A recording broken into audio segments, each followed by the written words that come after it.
Cette émission a été rendue possible grâce à la précieuse collaboration de Tennis 13.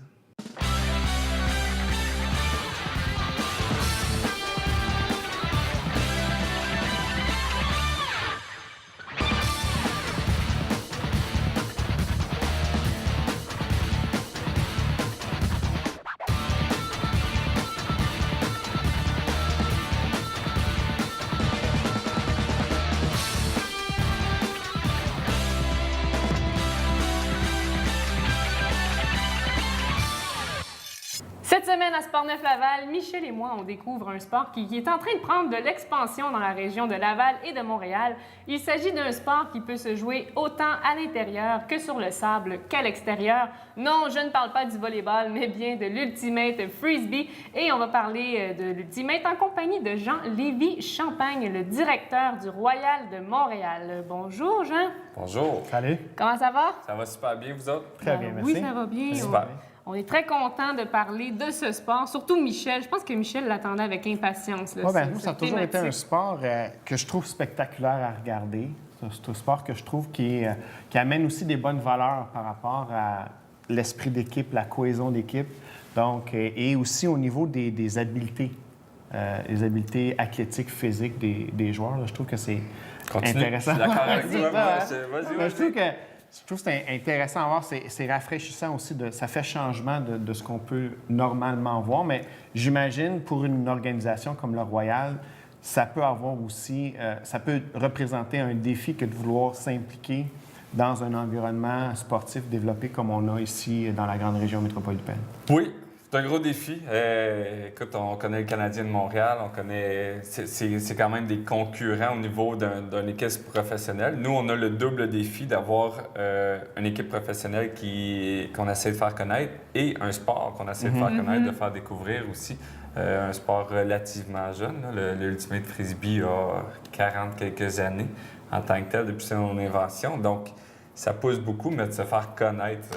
Un grand défi dans la métropole. Parce que c'était très populaire, je crois, aux États-Unis, un petit peu plus, c'est ça, aux États-Unis, peut-être en Europe, mais je crois que ça s'en vient tranquillement ici, si je ne me trompe pas. Oui, c'est plus populaire aux États-Unis. Il y a 5 millions de personnes qui jouent au frisbee annuellement aux États-Unis, pas de membres inscrits dans des ligues. En Europe, un petit peu moins populaire. Le deuxième pays le plus populaire, je dirais que c'est le Canada. Très populaire. On a 30 millions de membres dans des associations au Canada. Donc, il y a plus de personnes qui se lancent le frisbee sur la plage, par contre. Mais quand on parle du sport en tant que tel, le Ultimate qui joue 7 contre 7 dans son format extérieur l'été, ça, on peut dire qu'il y a 30 000 adeptes au Canada. Combien d'équipes est-ce qu'on retrouve? Ah, OK. Et, avec toutes les saisons qu'on a nommées, avec la plage, il y a même du Ultimate Frisbee en chaise roulante, là, le nombre d'équipes est innommable, très je crois. Là. Au niveau professionnel? Au niveau professionnel, au Canada, on a 4 équipes dans la UDL, qui est la ligue que le Royal joue dedans. Il y a 26 équipes cette année. Il y a eu une croissance incroyable. 2012, la formation de l'équipe, de la ligue, en fait, avec 8 équipes. 2013, 12 équipes. 2014, on s'est joint. Nous, en 2014, donc c'est notre deuxième année, il y avait 17 équipes. Puis là, on vient de monter à 26 équipes. Il y a une quatrième équipe canadienne qui vient de se rajouter, à Ottawa. Et il y a plusieurs équipes dans le sud-est des États-Unis qui viennent de se rajouter également. Vous, au Royal de Montréal, je crois qu'entre les années 2004 et peut-être 2011, vous avez connu une espèce de grosse hausse d'augmentation des participants. Comment est-ce que vous avez réussi à gérer ça, une hausse? Bien, nous, le aussi Royal, grande? il est nouveau. Il a été créé en 2014. Par contre, l'Association d'Ultimate de Montréal, dont j'étais le directeur général entre 2008 et 2012 environ, il y a une grosse hausse. Ça s'est bien géré. C'est de trouver des terrains, créer des nouveaux formats de jeu aussi, plus que de monde. Donc, on joue... dans les dômes, dans les centres sportifs intérieurs, on joue du 5 contre 5 à la place de jouer du 7 contre 7. Un petit peu comme le soccer s'est adapté en passant du soccer à 11 au soccer à 7, ce qui a fait qu'il y a beaucoup plus de participants qui peuvent jouer. On a même adapté le jeu pour le gymnase, donc en 4 contre 4. C'est grand comme un terrain de basketball, des petites zones de but. mais c'est un jeu qui est très rapide, qui est très... Est-ce que ça rejoint les mêmes peut-être forces ou les mêmes aptitudes physiques, dépendamment du style qu'on joue, 4 contre 4, 5 contre 7, 7 contre 7? Il y a encore les lancers qui sont tout le temps très importants, mais c'est pas tout le temps les mêmes c'est pas tout le temps les mêmes habiletés. Non, les lancers extérieurs, il faut être beaucoup plus agile, beaucoup plus habile parce qu'il y a le vent. Le vent aussi, c'est vrai. Qu'il faut savoir contrôler. Tandis qu'à l'intérieur, il y a des lancers un petit peu plus funky qu'on peut faire parce qu'il n'y a pas de vent, donc on contrôle un peu plus peut-être la direction la direction du frisbee. Donc mais ça fait que le Québec a créé son style de jeu particulier, qui est un style de jeu avec des démarcations plus courtes sur des plus courtes distances, tandis qu'aux États-Unis, c'est beaucoup plus des longues passes dans le sud des États-Unis, plus des longues passes, des longs allers-retours, des longs lanciers qui traversent le terrain. Donc, on a notre trappe québécoise, canadienne. Oui, tout à fait. On a notre spécialité. Il faut encore la développer parce que quand on arrive à l'extérieur, les équipes de la côte ouest ont du Ultimate à l'extérieur 12 mois par année, tandis que nous, avec nos hivers, c'est beaucoup plus difficile. Mais est-ce que justement ça devient un conflit lors des compétitions, lors des grands tournois, le fait qu'on n'a peut-être pas le même climat qu'en Californie, qu'ils peuvent jouer sur les plages comme ça? Non, je pense pas que un athlète pourrait se replier sur le fait vous êtes meilleur parce on est que au Québec, nous autres, on est moins bons. OK. Non, on compétitionne, on sait qu'ils ont des avantages à ce niveau-là, mais je pense qu'au niveau physique, on s'entraîne plus fort pour essayer de les talonner. Mais c'est-à-dire qu'il n'y a pas vraiment, excuse-moi Michel, il n'y a pas vraiment, on le voit pas là, que c'est une équipe qui vient d'un pays peut-être plus nordique, d'un pays du Sud? Non, mais la côte ouest américaine et canadienne est très forte. OK. Le sport s'est bien développé là-bas. Il y a eu des bassins, soit à travers les universités, les communautés. L'Ultimate s'est bien propagé à travers ces bassins-là. Donc, Vancouver, Seattle et tout San Francisco et la région de San Francisco. San Francisco, pardon. C'est très, très fort dans cette région. Est-ce que ça a pris ses origines dans cette région-là? Non. Non? Ça a été plus haut dans les États-Unis que ça a pris ses origines, mais je pense que la ville a adopté le sport très bien. Il montre souvent des choses à un autre niveau dans cette région-là. Au niveau si on revient plus au niveau du Royal de Montréal, quels sont, dans la perspective où justement on est à mettre sur pied ou on a mis sur pied, c'est quoi les plus grands défis qu'on a à relever? Mis sur pied de l'équipe, tu veux dire? Oui. Okay. Bien, l'organisation en tant que telle, on a des bons défis. On est 8 propriétaires, 8 amis qui on s'est lancé dans ce projet-là, puis c'est quand même assez trippant d'avoir une équipe professionnelle. Notre premier défi, c'est une entreprise, donc la rentabilité financière. On cherche à avoir un équilibre budgétaire à notre 3e année. Donc ça, c'est un gros défi pour nous. On a quelques pertes à notre première année, mais on se retrousse les manches puis on continue à foncer. Un des autres défis, la visibilité. On veut aller chercher beaucoup de visibilité média. Donc, d'ailleurs, une belle occasion aussi, pas de problème. La visibilité média, elle est percée dans les médias papier, médias sociaux, etc. Ça, c'est un bon défi. Notre maintien de l'audience aussi. On a eu quand même 2500 fans à notre premier match l'année dernière. On est très contents, donc on aimerait ça maintenir cette audience-là et la performance de notre équipe. Aller performer sur le terrain, on pense que c'est super important pour... Montréal, c'est une ville de gagnants. Oui. Si on veut du monde qui vient nous voir jouer, il faut qu'on gagne. Pourquoi pas? Bon, on vous souhaite une bonne continuité. Merci d'avoir été là. Merci. Puis, au plaisir de se retrouver sur le terrain. Je vous invite le 26 avril à notre match d'ouverture au stade Percival Molson. C'est un rendez-vous à ne pas manquer. Merci beaucoup. Allô, Stéphane Champ pour les nouvelles du sport de Laval. Alors, le joueur de soccer Carl Ouimet, ancien joueur du Collège de Laval, vient de signer un contrat avec les Red Bulls de New York dans la formation de la Major League de soccer. Et bonne nouvelle pour l'athlète originaire de Terrebonne qui avait été soumis au ballottage dans l'organisation de l'Impact de Montréal le mois dernier. Le défenseur central âgé de 22 ans ne sera pas en terrain inconnu puisqu'il retrouvera son ancien entraîneur Jess Marsh ainsi que son ancien coéquipier Philippe Martin. Donc, Carl Ouimet, premier joueur de l'Académie. L'Impact avait signé un contrat professionnel et a disputé 11 matchs dans la MLS la saison dernière. Cette Cette semaine, la chronique nutrition, Marie-France Lalancette, nutritionniste, nous parle des produits laitiers et des dérivés des produits laitiers. Comment est-ce qu'on peut se repérer à travers tout ça? Bonjour Marie-France. Bonjour Sarah. Ça va bien? Oui, et toi? Ben oui, ça va bien. Écoute, cette semaine, tu vas nous aider à démêler tous les produits, j'ai dit laitiers, mais laitiers et non laitiers. Là. Comment est-ce qu'on fait pour se retrouver à travers tout ça? Bien, premièrement, j'ai décidé de faire une chronique comme ça parce que oui, effectivement, beaucoup de gens se posent la question, est-ce que le lait, c'est essentiel? Est-ce qu'on devrait toujours aller vers des protéines laitières?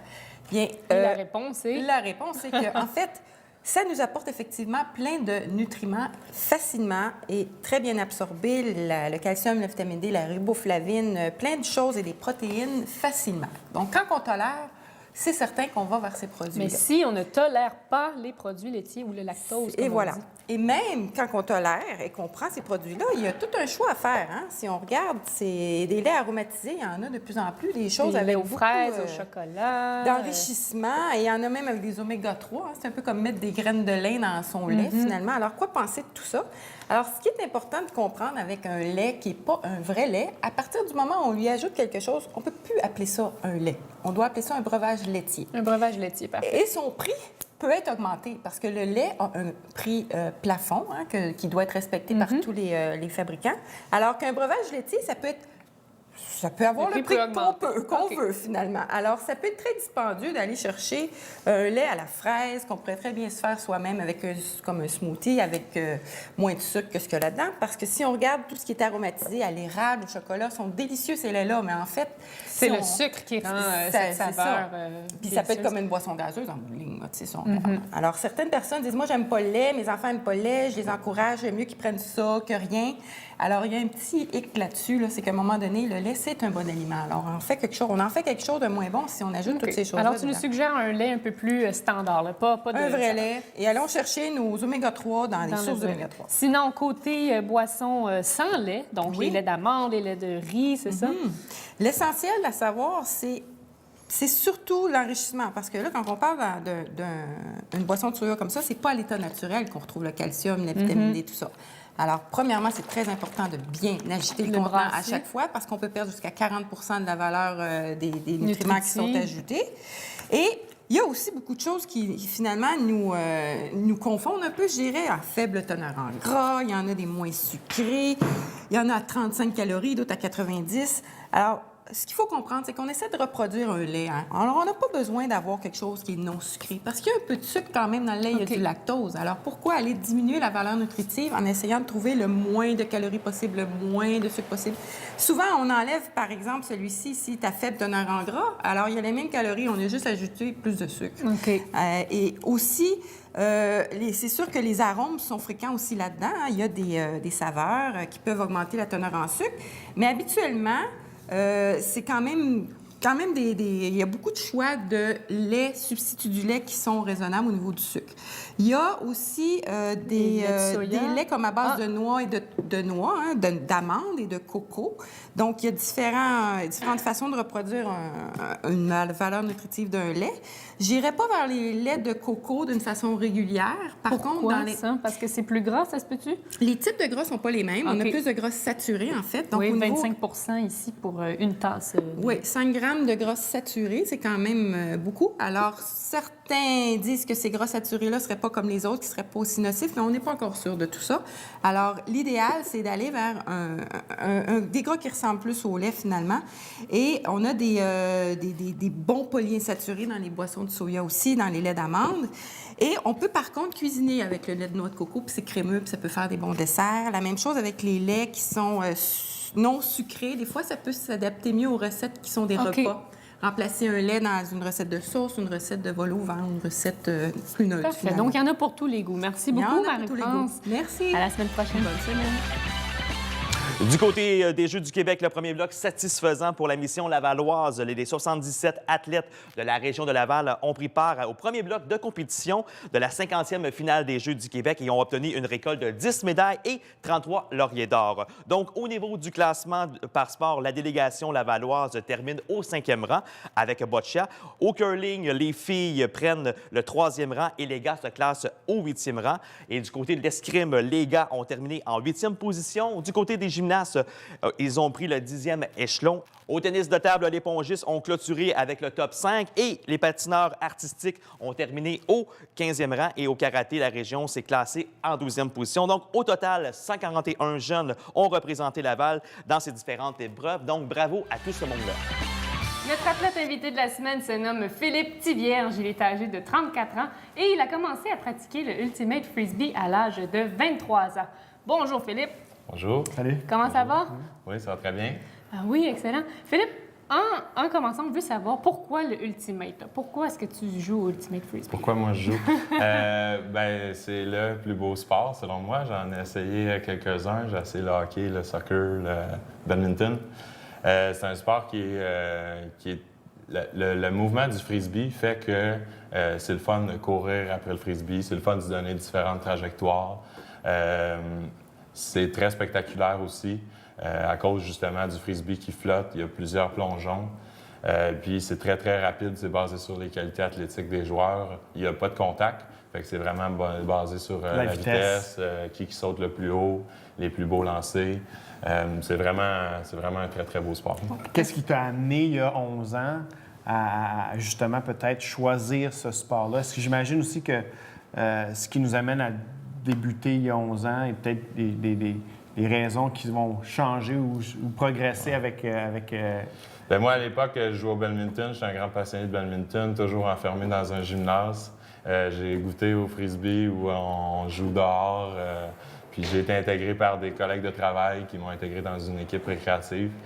Puis j'ai eu la piqûre dès le départ. Là.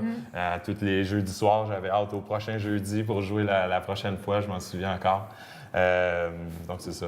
Mais toi qui es ici du milieu du badminton, qu'est-ce qu'il y a de comparable au Ultimate Frisbee pour que tu passes de badminton à Ultimate Frisbee? Bien, c'est beaucoup des changements de direction. Il y a aussi l'anticipation. De l'équipe adverse? J'ai un peu de misère, oui. Bien, de l'équipe adverse, oui, des mouvements de l'autre équipe, des déplacements de côté, avant, arrière. C'est pas si évident, mais il y a quand même plusieurs joueurs de badminton qui performent bien au frisbee. Ah oui? OK. À cause de certains c'est ça. Je pense que c'est techniques, l'anticipation. certaines anticipations, Ouais. les réflexes, de bien lire l'adversaire, de bien Exactement. lire les mouvements. Ouais. OK? Ouais.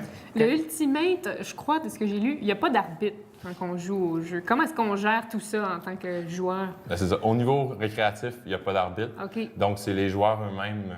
C'est auto-arbitré, en fait. Fait que c'est les joueurs eux-mêmes qui sont les arbitres.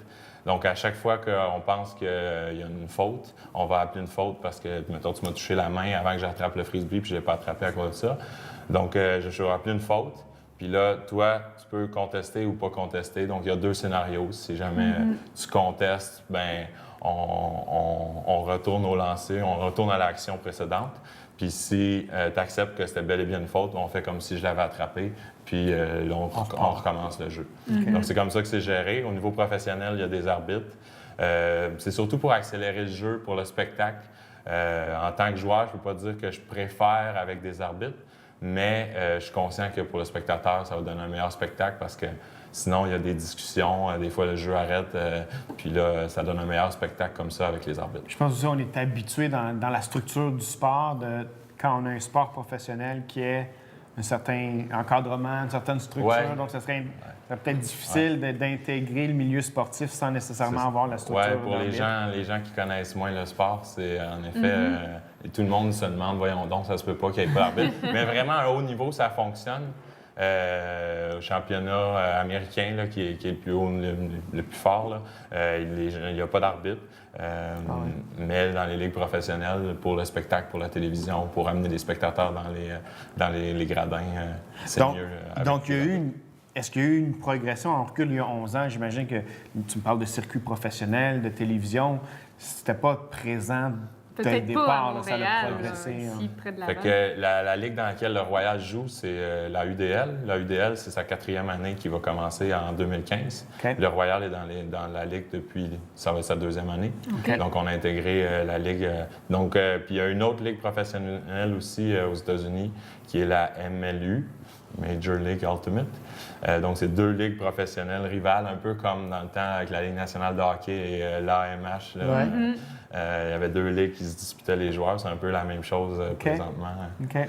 Puis au niveau de ta progression, toi, personnelle, de partir à 11 ans à une participation plus récréative, à être membre d'une équipe professionnelle comme le Royal de Montréal, qu'est-ce qui t'a amené ou qu'est-ce qui t'a motivé à joindre Ben, j'ai toujours adoré la compétition. Donc, j'ai joué au début récréatif, mais rapidement, j'avais envie d'en avoir plus. Donc, j'ai intégré des équipes amateurs de Montréal. J'ai joué dans une équipe qui s'appelait Magma 2 ans, ensuite Mephisto pendant 3 ans. Ensuite, j'ai joué Odyssey. C'était une équipe mixte qu'on a faite avec quelques bons joueurs, hommes et femmes de la région de Montréal.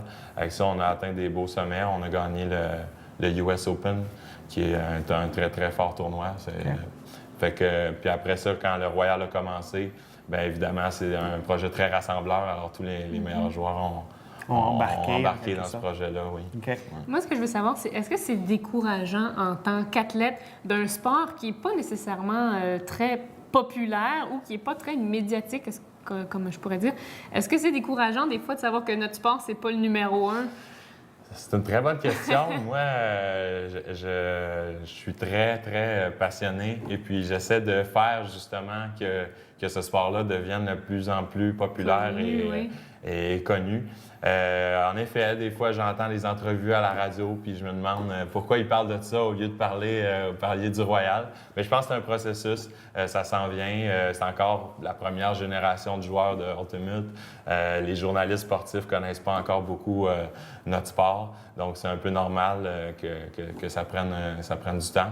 Mais on travaille fort. Aux États-Unis, c'est très, très populaire. Au Canada, on travaille à le faire connaître de plus en plus. J'imagine que comme athlète, c'est pas nécessairement non plus ta première motivation qui t'amène à jouer ce sport-là. La reconnaissance. C'est plus, tu joues pour être avec ta gang, pour compétitionner, mais pas nécessairement pour signer le contrat professionnel et avoir les bonus de signature. Surtout à l'âge que j'ai, je suis conscient que je ne vais pas, d'ici la fin de ma carrière, je ne vais pas gagner ma vie avec le Ultimate.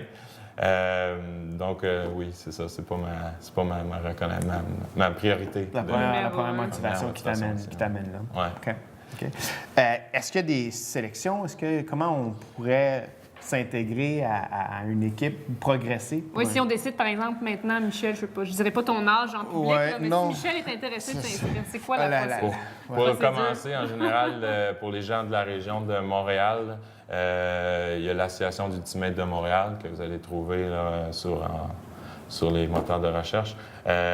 Puis là, il y a plein de ligues. Vous pouvez soit vous inscrire comme personne individuelle, soit arriver avec votre gang d'amis puis dire nous, on part une équipe. Puis donc, c'est facile d'embarquer au niveau récréatif. Après ça, il y a des équipes compétitives. Donc, il suffit de se tenir au courant là, via le site encore de l'Association d'Ultimate de Montréal pour tenir au courant des camps de sélection pour les équipes compétitives, pour les joueurs qui veulent. Merci beaucoup, Philippe. Bonne chance pour la suite. Merci. Au plaisir. Merci.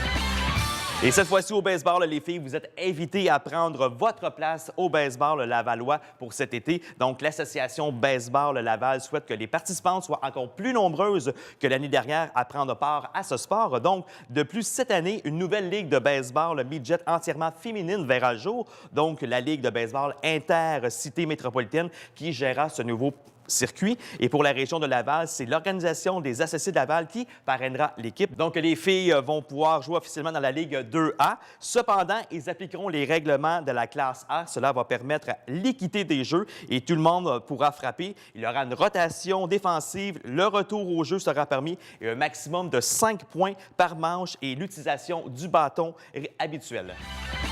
Passons maintenant à la chronique Coaching mental CMP, où cette semaine, on regarde la cohésion dans les équipes sportives. Donc, y a-t-il une façon d'encourager ou de favoriser l'esprit d'équipe à l'intérieur même de mon équipe, que je sois entraîneur, capitaine ou simplement membre de cette équipe-là? Donc, il y a une phrase que j'aime bien utiliser qui dit « Une équipe de champions ne battra jamais une équipe championne ». Donc, c'est comme si on a un défi à relever dans une perspective de sport d'équipe. je ne peux pas avoir des joueurs individuels. Je dois avoir une certaine unité qui s'installe dans tous les joueurs que j'ai, dans tous les athlètes qui se retrouvent à l'intérieur de mon équipe. Donc, comment est-ce que je peux faire ou qu'est-ce que je peux faire pour favoriser le développement de mon esprit d'équipe, mon esprit de corps, mon engagement? Donc, c'est sûr que je vais devoir reconnaître, je vais devoir favoriser certains éléments. La force est dans le nombre. Donc, souvent, dans une dynamique où je vais avoir une quinzaine de joueurs, une vingtaine de joueurs, une cinquantaine de joueurs peut-être pour des équipes de sport comme le football. Donc, d'être important de pouvoir être impliqué, de pouvoir se reconnaître à l'intérieur des objectifs. Premier des éléments, justement, partager un objectif commun. Donc, c'est sûr que chaque athlète va vouloir gagner, chaque athlète va vouloir se développer, s'améliorer, mais je vais devoir retrouver un objectif. Je vais devoir être en mesure de cibler un objectif que tous mes joueurs vont vouloir viser, vont vouloir atteindre, vont vouloir réaliser. Donc, l'objectif commun, c'est un peu la base sur laquelle je vais asseoir mon esprit d'équipe. C'est un peu la base sur laquelle je vais favoriser l'engagement de tous et chacun vers cet objectif-là, vers le but qu'on veut atteindre tous ensemble. Il va falloir aussi que j'identifie des valeurs communes, c'est-à-dire que ce soit le travail, que ce soit l'intensité, que ce soit la motivation, peu importe les valeurs, mais encore là, il va être important de cibler des éléments qui vont être acceptés par tout le monde. Le travail, l'effort, la discipline, c'est bien important, mais comment est-ce que je le mets en action? Souvent, on va avoir des belles phrases ou des belles maximes qui vont être écrites sur les murs des différents vestiaires. C'est bon, c'est intéressant, mais encore là, comment est-ce que je l'amène sur le terrain avec moi? Comment est-ce que je le représente dans mes actions? Donc, partager un objectif commun, cibler des valeurs communes. Un dernier point qui est important dans le développement de mon esprit d'équipe, c'est définir les rôles et le leadership de mon équipe. Donc, c'est sûr qu'automatiquement, quand je nomme un assistant ou des capitaines ou des assistants, pardon, on va avoir des rôles de leadership ou des rôles d'impact qui vont se définir. Donc, c'est important de retrouver à l'intérieur d'une équipe ces différents rôles-là et de favoriser aussi les communications, de faire transmettre des messages directement par ces gens-là, d'avoir une communication qui est claire, définie, précise pour justement encore rappeler mon objectif commun, rappeler mes valeurs communes et favoriser le leadership. Donc, vous êtes capitaine d'une équipe, vous êtes en charge d'une équipe comme entraîneur, comme responsable. Vous aimeriez avoir des outils pour développer votre esprit d'équipe, visitez notre site www.cmpcoaching.ca. À la boxe maintenant, Marc Sailleur s'implique auprès de la relève. Il considère que les Jeux du Québec comme le plus beau tremplin pour les boxeurs québécois. Et Marc Sailleur a été entraîneur aux Jeux du Commonwealth et de nombreuses compétitions internationales. Et lors de plusieurs combats professionnels, et celui qui est à la tête du club de boxe de Sainte-Hyacinthe trouve l'expérience des Jeux du Québec tout aussi valorisant. Donc, comme à la boxe, c'est un sport en constante évolution. Marc Sailleur est très fier de pouvoir compter sur une fille dans sa délégation. Et l'entraîneur explique que même si la boxe est un sport plutôt dur, les filles sont de plus en plus présentes et d'ici quelques années, ils vont pouvoir être de plus en plus représentés dans les compétitions. Et voilà, c'est ce qui met fin à cette émission de Sport Neuf Laval pour la semaine. On va remercier toute l'équipe en studio ainsi que nos invités. Merci à toi, Michel. Merci à toi, Sarah. Ça m'a fait plaisir. Et en terminant, on veut savoir ce que vous en pensez de notre question de la semaine. Aimeriez-vous avoir une équipe professionnelle de Ultimate Frisbee à Laval? Toi, Michel? Moi, je pense que dans la structure actuelle du sport puis dans le développement, je pense qu'il est intéressant de consolider le volet professionnel à un endroit puis d'avoir un club professionnel à Montréal. Je pense que s'il y a une rivalité Laval-Montréal à développer, elle se fera avec le temps, mais je pense que dans le défi d'être présent dans un milieu sportif très demandant dans la grande région métropolitaine, je pense qu'on y gagne à avoir qu'un seul club à Montréal. Est-ce que tu partages cette vision-là? Oui, moi, je dirais que je partage ta vision, surtout qu'il y a beaucoup d'endroits à Laval où on peut s'inscrire dans une équipe récréative, que ce soit au Collège Le Temple, ils ont des parties le soir, que ce soit au Centre sportif Bois de Boulogne. Donc, il y a possibilité de pratiquer le Ultimate sans nécessairement être dans une équipe professionnelle. Donc, venez répondre à notre question sur notre compte Twitter @Sport9Laval. Et d'ici là, on vous dit à la semaine prochaine. Au revoir!